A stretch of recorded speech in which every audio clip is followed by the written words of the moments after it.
சிவாலயத்துக்கு போறோம், பெரியவங்க சொல்லி கேள்விப்பட்டிருப்போம், போனா அமைதியா கோவில்ல ஒரு அரை மணி நேரம்னாச்சு உட்காரு அப்படின்ட்டு சொல்ல கேள்விப்பட்டிருப்போம்.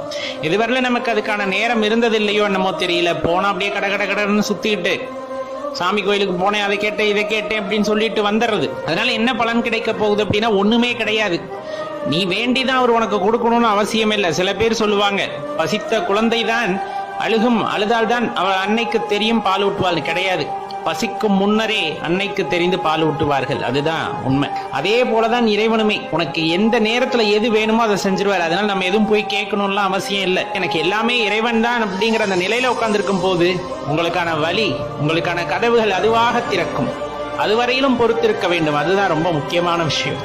ஒருவனை பிடி, அந்த பரபிரம்மத்தை ஒருவனை பிடி, இருகப்பிடி, எந்த சந்தேகமும் இல்லாமல் பிடி. எந்த கேள்விகளையும் கேட்க வேண்டாம், எந்த சந்தேகங்களையும் எழுப்ப வேண்டாம். பிடித்தால் உடும்புப்படியாக அவன் பாதத்தை மட்டும் பற்றிக்கொள்.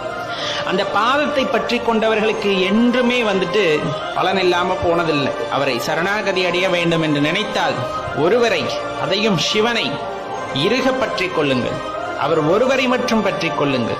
அந்த நாமத்தை மட்டும் தொடர்ந்து சொல்லிக் கொண்டிருங்கள். அமைதியாக காத்திருங்கள். எப்பவுமே ஆசா பாசங்களுக்கு நாம் அடிமையாகி விட்டோம் அப்படிங்கும் போது அமைதியா உங்களால இருக்க முடியாது. அதிலிருந்து வெளியே வந்தவர்களுக்குத்தான் அந்த பொறுமையும் அமைதியும் அவர்களிடம் இருக்கும்.